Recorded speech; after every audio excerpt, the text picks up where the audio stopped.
Hello everyone, welcome to open academy academic. मैं सौरभ पचौरी आप सभी का स्वागत करता हूं। साथियों, किसी वजह से क्लासेज हमारे कंटिन्यू नहीं हो पाए थे, लेकिन हम वापस से स्टार्ट कर रहे हैं, अपने क्लासेस रिज्यूम कर रहे हैं और हम कोशिश करेंगे कि जनवरी तक हम अपना पूरा सिलेबस कर लें यहाँ पे। ठीक है, तो चलिए शुरू करते हैं। साथियों, हमारा नया चैप्टर स्टार्ट कर रहे हैं हम, वो है हमारा इंटीग्रल, चैप्टर नंबर 7 है।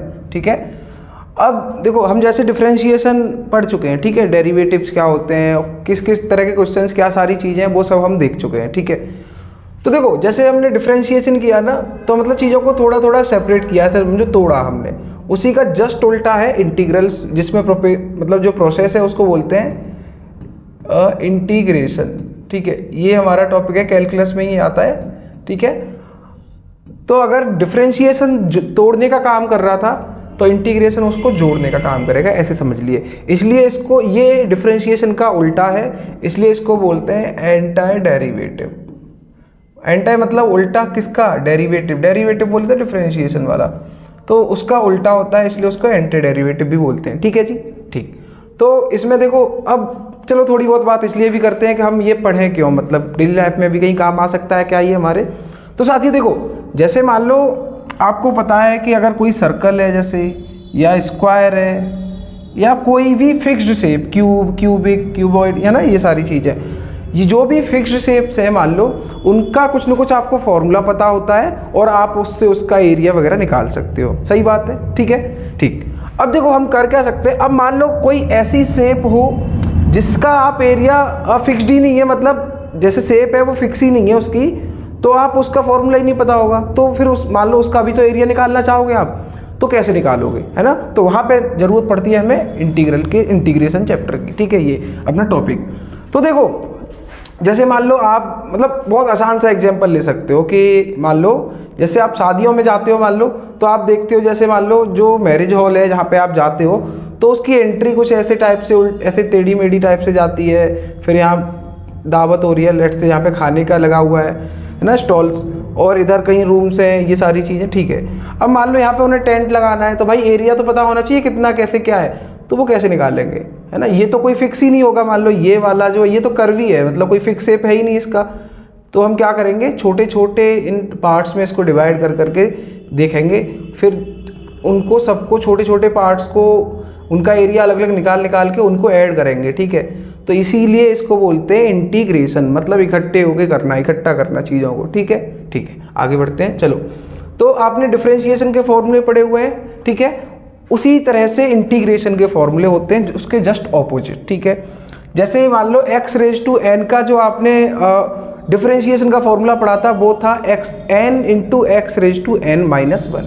ठीक है, और आपने बहुत सारे पढ़े थे कि ठीक है, sin x का cos x होता है, cos x का -sin x होता है, एटसेट्रा। ठीक है, तो उसके जस्ट ऑपोजिट कि x⁻n, जैसे मान लो मैं आपको बताऊं कि x⁻n है, लेट से, इसका जो इंटीग्रेशन आपके सामने सबसे पहला फॉर्मूला लिखा हुआ है वो ये है। अब ये बनेगा कैसे, मान लो देखो, इंटीग्रेशन और डिफरेंशिएशन एक दूसरे के ऑपोजिट है, तो इसका डिफरेंशिएशन करने पे ये आना चाहिए और इसका इंटीग्रेशन करने पे ये आना चाहिए, तभी तो बोलेंगे उनको ऑपोजिट एक दूसरे का। ठीक है, तो अगर मैं ऐसा बोलूं कि x⁻n+1 है, ठीक है, इसका डिफरेंशिएशन जो है, जो ये फंक्शन है, लेट्स से ये अपॉन n+1, ये जो है, इसका अगर मैं डिफरेंशिएशन करूं इस फंक्शन का, तो ये मिलना चाहिए, है ना, क्योंकि तभी तो इसका इंटीग्रेशन ये मिल पाएगा। तो अगर मैं इसका डिफरेंशिएशन करूं d/dx, लेट्स से, तो देखो 1/n+1 ये वाला तो कांस्टेंट है जो नीचे डिनोमिनेटर में है। अब x⁻n का क्या होता था, n × x⁻n−1, वैसे इसका क्या हो जाएगा, n की जगह n+1 है तो n+1 लिख लेंगे, और x⁻n+1, ये तो n की जगह पे है, और फिर फॉर्मूले वाला -1, 1 से 1 कैंसिल हो गया, यहाँ पे n+1 से n+1 कैंसिल हो गया, क्या बचा, x⁻n। देखो, तो इसका डिफरेंशिएशन ये आ रहा है, तो ये उसका उल्टा होता है, इसका मतलब इसका इंटीग्रेशन ये आना चाहिए। देखो यही है ना। ऐसे ही बाकी सारे कि sin x का cos x होता है तो cos x का -sin x होता है, इसलिए यहाँ पे sin x का इंटीग्रेशन -cos x हो गया, cos x का sin x, 1/x का log x, क्योंकि log x का क्या होता है डिफरेंशिएशन 1/x, a⁻x का होता है a⁻x/log a। ठीक है, और अगर इसका डिफरेंशिएशन करोगे ए रेज टू एक्स का तो a raise to x into log a आता है। तो कहीं ना कहीं हम ये भी देख पा रहे हैं कि जो उसमें मल्टीप्लाई में आता था, जो भी कांस्टेंट वैल्यूज या कुछ भी, वो इसमें डिवीजन में जाता है। ठीक है, तो अगर मैं इनके जनरल फॉर्मूले बताने की कोशिश करूं लेट्स से आपको, तो क्या रहेंगे, जैसे मान लो यही लिखा है x की जगह पे अगर मैं ऐसा कुछ लिख दूं ए एक्स प्लस बी, जहाँ पे a और b कांस्टेंट है और इसकी पावर n और इसका इंटीग्रेशन x के रेस्पेक्ट में, ये फंक्शन है जिसको इंटीग्रेंड बोलते हैं। इसके रेस्पेक्ट में हमें इंटीग्रेशन करना है x के रेस्पेक्ट में, क्योंकि x का फंक्शन है। ठीक है, और इस पूरे प्रोसेस को बोलते हैं इंटीग्रेशन। ठीक है, तो देखो अब तो क्या होगा, जैसे आपको पता है चेन रूल से डिफरेंशिएशन में मल्टीप्लाई करते जाते थे, जो भी मिलता था इसमें डिवाइड करते हैं। तो पहले तो a x plus B raise to, जैसे ये x टाइप का ही ना, x की पावर 1 टाइप का, वो देखो तो ये कितना है x raise to n plus 1, बोले तो a x plus B raise to n plus 1 upon n plus 1। ठीक है, ये तो ठीक है, लेकिन अभी देखो ये अकेला x तो है नहीं, यहाँ पे कुछ है, इसके साथ ये है, तो इसके साथ ये है a, तो यहाँ पे डिफरेंशिएशन होता है तो मल्टीप्लाई करते चेन रूल से, यहाँ पे डिवाइड करते, जो भी x का कोफिशिएंट होता है उससे डिवाइड करते हैं। यहाँ पे -1 हो तो -1 से डिवाइड करेंगे, 10,000 है तो 10,000 से डिवाइड करेंगे, ऐसे ही सारे, जैसे साइन ए एक्स प्लस बी है लेट से, तो इसका क्या करेंगे, इसका हो जाएगा minus cos A x plus B, और जो भी x का कोफिशिएंट है, साइन का तो माइनस कॉस होता है, लेकिन यहाँ पे ए एक्स में x के साथ a है ना, तो 1/a इसका मल्टीप्लाई मतलब डिवाइड कर देंगे इसे। बाकी सारे भी ऐसे ही आप करके देख सकते हैं। तो ये सारे फॉर्मूले हैं जो आपको नोट डाउन करने हैं और याद होने चाहिए। बाकी कुछ इसमें ऐसे फॉर्मूले जिनका मैं आपको फर्दर क्लासेस में, फर्दर लेक्चर्स में और डेरिवेशन करा दूंगा पूरा। ठीक है, चलो तो आप एक बार इसका स्क्रीनशॉट ले सकते हैं या फिर पॉज करके वीडियो इनको लिख लीजिए, ताकि आपको याद होंगे तो आप आगे क्वेश्चंस करने में आपको हेल्प मिलेगी। ठीक है, और आसान रहेगा। आई होप आपने नोट डाउन कर लिए होंगे। ठीक है, आगे बढ़ते हैं। मतलब आप देख लीजिए, जैसे मान लो आपको पता है कि साइन इनवर्स है ना, उसका डिफरेंशिएशन 1/1 माइनस एक्स स्क्वायर होता है, तो वैसे ही 1/√1 माइनस एक्स स्क्वायर का क्या हो जाएगा, साइन इनवर्स एक्स, ए है तो ए का डिवाइड कर देंगे, ऐसे चलता है। ये वाले इन सब का मैं तुम्हें डेरिवेशन करवा दूंगा। ठीक है, इसका भी, ठीक है, इन सब के। चलिए आगे बढ़ते हैं। कुछ ये भी है, देखो सीकेंट एक्स का क्या होता है डिफरेंशिएशन, ये होता है, तो इसका क्या हो जाएगा, ये हो जाएगा, है ना। ऐसे ही इसका माइनस में चला जाएगा। सीकेंट स्क्वायर एक्स का tan x होता है, क्यों, क्योंकि tan x का डिफरेंशिएशन सीकेंट स्क्वायर एक्स होता है। ऐसे कोसीकेंट स्क्वायर एक्स का माइनस कॉट एक्स, क्यों, क्योंकि कॉट एक्स का माइनस का कोसीकेंट स्क्वायर डिफरेंशिएशन होता है। ठीक है, तो आपको इतनी सारी चीज़ें क्लियर होंगी। लेकिन आपने सबने अभी एक चीज़ जरूर सोची होगी कि सर बाद में हर एक के इंटीग्रेशन के आपने ये क्या लिखा हुआ है, ये क्या है, सी हर जगह लिखा हुआ है। तो चलिए इसका राज जानते हैं, ये है क्या। तो ये मिस्ट्री को जरा हम रिजॉल्व करने की, सॉल्व करने की कोशिश करते हैं। देखो C4 कांस्टेंट, अब ये कांस्टेंट क्यों ऐड किया आपने, देखो आप इसको थोड़ा उल्टा चलो, डिफरेंशिएशन की तरफ जाके देखो। आपको पता है कि किसी भी कांस्टेंट फंक्शन जो भी है उसका जो डिफरेंशिएशन होता है वो कितना होता है, 0 होता है। ठीक है, तो ये इसका डिफरेंशिएशन ही तो है, तो इसमें कहीं ना कहीं यहाँ पे कोई फंक्शन रहा होगा, मान लो ओरिजिनली, जिसका डिफरेंशिएशन क्या हुआ होगा, 0 हुआ होगा। अब वो नंबर कुछ भी हो सकता है, लेट से ऐसे लिखा है कि जैसे secant x tan x plus 50 लिखा है लेट से, तो अब ये थोड़ी ना पता है हमें ये कहाँ से आया, तो या फिर सीकेंट एक्स ऐसे लिखा हुआ, सीकेंट एक्स प्लस 50, तो देखो इसका क्या हो जाएगा, secant x tan x differentiation करेंगे तो, और प्लस 0, 50 कांस्टेंट है उसका 0 हो जाएगा। अकेले कांस्टेंट का डिफरेंशिएशन 0 होता है ना, तो यही वो कांस्टेंट है जिसका डिफरेंशिएशन 0 हुआ होगा। तो इसलिए हम ये सारे कांस्टेंट ऐड करते हैं यहाँ पे हर एक के इंडेफिनिट इंटीग्रल के बाद। ठीक है, तो जो इंटीग्रल्स हैं भाई वो 2 टाइप के होते हैं। अब आपको जानना चाहिए ये चीज़, एक होता है डेफिनिट, एक होता है इनडेफिनिट। नाम से पता लग रहा है वैसे तो, ठीक है। तो डेफिनेट इंटीग्रल वो होता है जिसमें अपर लिमिट और लोअर लिमिट होती है, मतलब कैप होता है, बाउंड्री होती है कि इससे नीचे नहीं जा सकते आप, इससे ऊपर नहीं जा सकते। इनडेफिनेट नाम से पता लग रहा है इसमें कोई लिमिट नहीं होती है, ठीक है, इसकी कोई बाउंड्री नहीं होती, लिमिट नहीं होती, ठीक है। तो ये हम आगे पढ़ेंगे, ठीक है, अभी इन पे काम कर रहे हैं। ये सारे जो लिखे हुए हैं वो सब इंडेफिनेट इंटीग्रल के लिए लिखे हुए हैं, ठीक है। चलिए आगे बढ़ते हैं, कुछ क्वेश्चंस करते हैं तो आपको और चीज़ें बेहतर क्लियर होंगी, ठीक है। तो देखो ये एक क्वेश्चन है कि इंटीग्रेट करना है हमें इस फंक्शन को, और इसका एंटर देखो 2 तरीके से लिख सकता है वो। एक तो कह सकता है कि इंटीग्रेट दिस फंक्शन, या फिर बोल सकता है कि find the anti derivative of this function. एक ही बात है, इंटीग्रेशन कह लो या एंटाई डेरिवेटिव कह लो, ठीक है। चलिए, तो देखो हमें पता है कि साइन एक्स का जो इंटीग्रेशन होता है वो माइनस कॉस एक्स होता है, तो माइनस कॉस 2x, लेकिन x के कोफिशिएंट में यहाँ पे क्या है 2, तो जैसे डिफरेंशिएशन में मल्टीप्लाई करते थे इसमें क्या करेंगे डिवाइड, तो जो भी x के कोफिशिएंट में उसका डिवाइड कर देंगे प्लस सी, ठीक है। ये आंसर हो गया अपना। आपको इतना आसान है, तो हाँ बिल्कुल इतना आसान है ये, ठीक है। अब देखो ये x की पावर 1 है तो x raise to n type का आ गया, n की वैल्यू कितनी है 2, तो ये वो क्या होता है, देखो वो होता है ax plus B raise to n plus 1 upon n plus 1, तो n की जगह पे 2 है तो ये हो जाएगा ax plus B raise to 2 plus 1 upon 2 plus 1।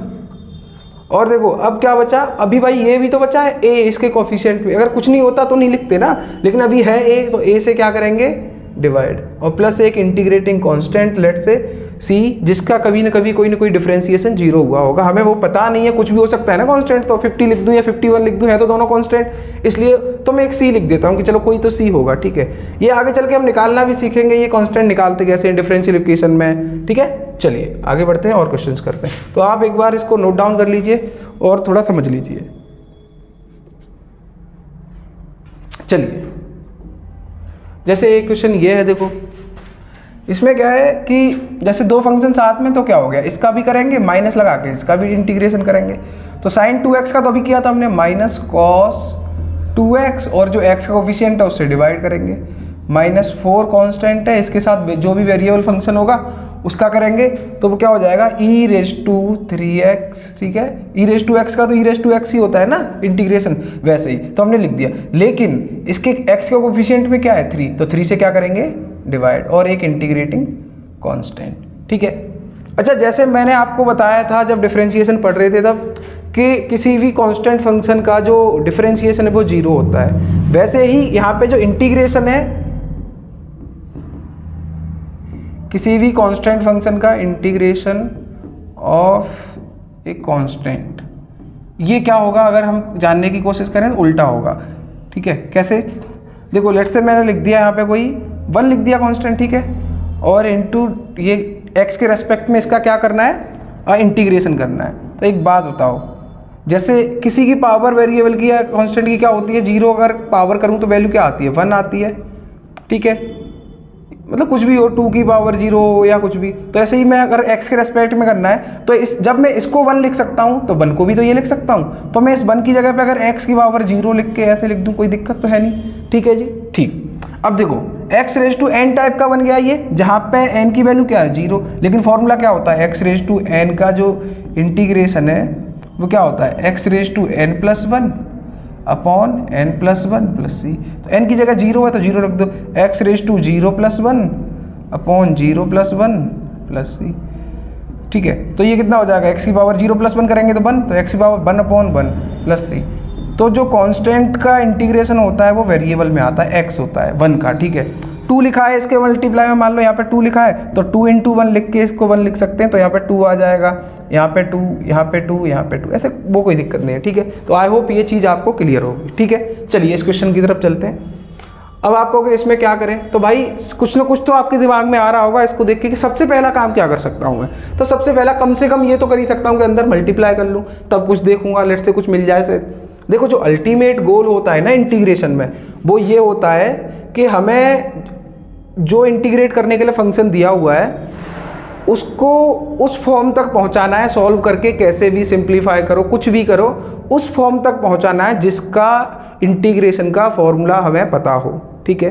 अभी ऐसा कुछ फॉर्मूला नहीं पढ़ा मैंने, लेकिन अगर मैं अंदर मल्टीप्लाई करता हूँ तो ये एक्स स्क्वायर इंटू 1 हो जाएगा, तो x square minus x square into 1 upon x square और डी एक्स, ठीक है। एक्स के रेस्पेक्ट में इसको इंटीग्रेट करना है, तो ये x square minus x square से एक्स स्क्वायर कैंसिल माइनस 1 और ये डी एक्स। एक्स की पावर 2 का क्या हो जाएगा, एक्स की power 2 plus 1 upon 2 plus 1 minus, अभी बताया था 1 का क्या होता है एक्स होता है, तो माइनस एक्स प्लस एक इंटीग्रेटिंग कांस्टेंट, तो ये हो जाएगा एक्स की power 3 upon 3 minus x plus c. ये आंसर हो गया अपना। तो आई होप आपको ये चीज़ें क्लियर हो रही होंगी धीरे धीरे, ठीक है। अभी आसान आसान क्वेश्चंस रखते हैं हम, ताकि हमें थोड़ा मतलब ग्रास्प हो, हमें थोड़ी मतलब आसानी हो अभी सीखने में, क्योंकि नया नया स्टार्ट कर रहे हैं तो हमें तो आसानी होनी चाहिए आपको। सही बात है, ठीक है, आगे बढ़ते हैं। बहुत कुछ है इसमें पढ़ने के लिए, है ना, बहुत बड़ा चैप्टर है और काफ़ी सारे क्वेश्चन अच्छे अच्छे, बड़े बड़े, छोटे, सब तरह के क्वेश्चन मिलेंगे आपको, तो चिंता करने की बात है नहीं, ठीक है। अब जैसे ये क्वेश्चन है, तो अभी इस टाइप का तो मैंने कुछ नहीं पढ़ा कि अब मैं क्या करूँ, लेकिन मैं डिवाइड तो कर सकता हूँ अलग अलग सारे टर्म्स को।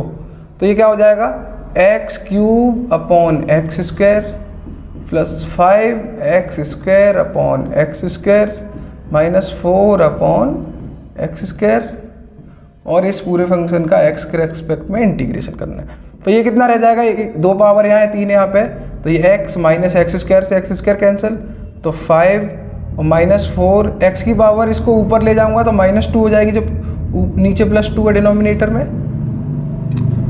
अब क्या है, इसमें x की पावर 1 है ना, तो x की पावर 1 + 1 करेंगे अपॉन 1 + 1 -5 इंटू यहाँ पे 1 होगा तो 1 का इंटीग्रेशन x होता है -4 और x रेज टू -2 + 1 अपॉन -2 + 1, ठीक है। तो ये हो जाएगा x² अपॉन 2 -5x, अच्छा एक इंटीग्रेटिंग कांस्टेंट भी, और देखो माइनस का 1 बचेगा, ये इसको प्लस कर देगा 4, और माइनस का 1 यहाँ x में बचेगा, वो पावर मतलब x की पावर -1, तो उसको नीचे ले जाएंगे तो +1 हो जाएगा, +c।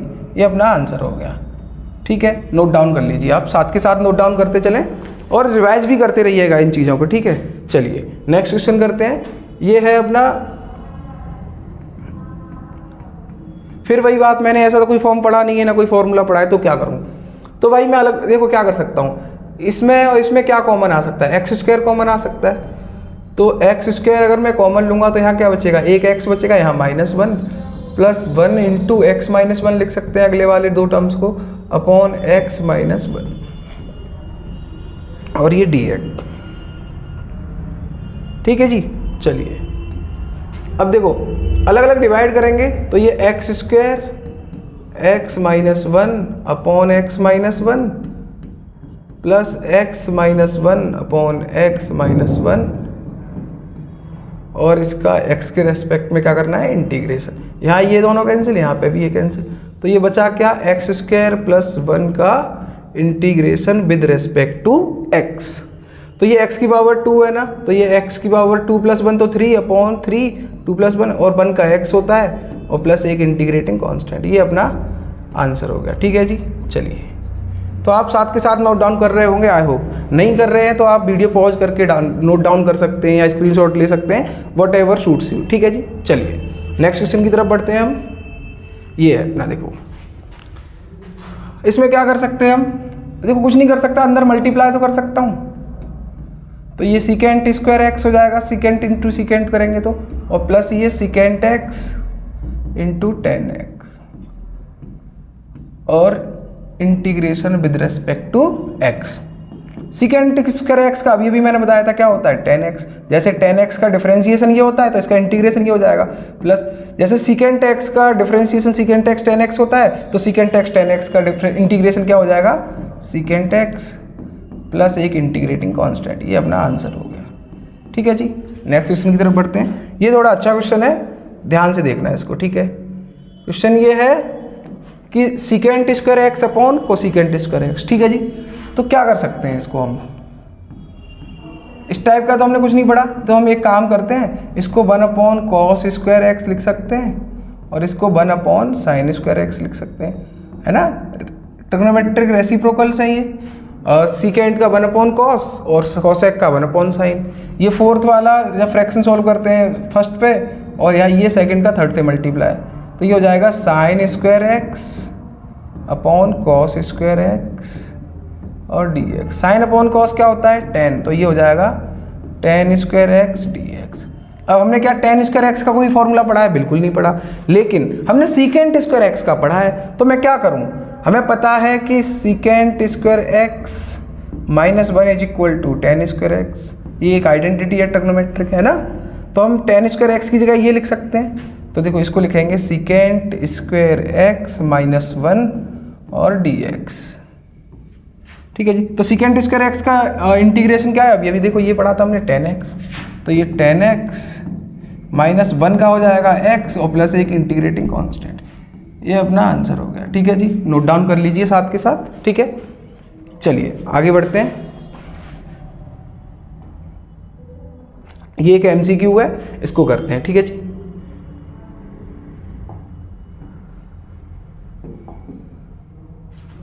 देखो इसमें कह रहा है कि अगर किसी फंक्शन का डिफरेंशिएशन ये है तो वो फंक्शन क्या होगा, अगर x की जगह 2 रखने पे उस फंक्शन में वैल्यू क्या आती है, 0 आती है, ठीक है। देखिए आप क्वेश्चन को समझने की कोशिश कीजिए। वो कह रहा है कि किसी फंक्शन का डिफरेंशिएशन ये है तो इस फंक्शन का इंटीग्रेशन वो फंक्शन होगा ना, सही बात है, डिफरेंशिएशन का उल्टा ही तो होता है। तो अगर मैं इसको इंटीग्रेट करूंगा तो डिफरेंशिएशन इंटीग्रेशन एक दूसरे को नलीफाई कर देंगे और मुझे फंक्शन मिल जाएगा, ठीक है। तो जो फंक्शन दिया है differentiation of fx is equal to 4x³ minus 3/x⁴, तो इसका इंटीग्रेशन करेंगे। तो इंटीग्रेशन करेंगे अगर हम d/dx का और fx का, तो integration of 4x³ minus 3/x⁴ और x के रेस्पेक्ट में इंटीग्रेशन। तो dx से dx कैंसिल हो गए, ये डिफरेंशिएशन और इंटीग्रेशन नलीफाई हो गए। तो यहाँ पे क्या बचा, फंक्शन बचा fx। इसका इंटीग्रेशन करेंगे तो 4 तो कांस्टेंट है, x की पावर 4/4 हो जाएगा, ये 3 है ना, तो 3 + 1/3 + 1 माइनस 3 इंटू ये x को पावर 4 को ऊपर ले जाएंगे तो -4 हो जाएगा। तो ये हो जाएगा x की पावर -4 + 1/-4 + 1 प्लस एक इंटीग्रेटिंग कांस्टेंट। तो fx अपना आएगा 4 से 4 कैंसिल, x की पावर 4 माइनस, देखो ये माइनस का 3 बचेगा ना, और ये माइनस का 3 कैंसिल होके माइनस माइनस प्लस हो जाएगा। तो ये बचेगा अपना 1/x की पावर -4 + 1, तो ये 3 जो माइनस का 3 बचेगा वो नीचे आके प्लस का 3 हो जाएगा, ठीक है, प्लस c। अब उसने बोला है इस क्वेश्चन में कि जो फंक्शन है ना ये fx, इसमें आप x की जगह अगर 2 रखते हो तो वैल्यू क्या आती है, 0 आती है। तो f2 रखो इस फंक्शन में, तो ये 2 की पावर 4 प्लस 1/2 की power 3 plus c is equal to क्या आएगा, 0। 2 रखने पे 0 आता है। तो ये कितना हो गया, 2 की power 4 16 plus 1/8 plus c is equal to 0। तो c की वैल्यू यहाँ से निकाल सकते हैं। मैंने आपको बताया भी था कि हम c की वैल्यू भी निकाल सकते हैं अगर कोई वैल्यू, मतलब कोई पार्टिकुलर वैल्यू दी हो तो ये माइनस के हो जाएंगे दोनों इधर आके, और एलसीएम हो जाएगा 8, ठीक है। और ये कितना हो जाएगा, माइनस का 1 to 8 और प्लस 1, ठीक है। तो ये माइनस का 1 to 9/8 हो जाएगा c की वैल्यू। अब इसमें c की वैल्यू भी रद्द फंक्शन में, तो fx is equal to x की power 4 plus 1/x³ minus 1 to 9/8। ऐसा कहीं ऑप्शन दिख रहा है क्या, बिल्कुल ये वाला पहला वाला है, तो option A is the right answer, ठीक है। तो आई होप आपको इतनी चीज़ें क्लियर होंगी, ठीक है। साथियों हम टाइम टू टाइम बिल्कुल कोशिश करेंगे जल्दी से जल्दी लेक्चर्स लेके आएँ। नेक्स्ट लेक्चर में हम पढ़ेंगे कि इंटीग्रेशन करने के क्या क्या मेथड्स हैं, मतलब जो भी मेथड्स होते हैं उनको अप्लाई करेंगे, सीखेंगे सारी चीज़ें, ठीक है। चलिए इसी on that note, thank you so much for watching this video.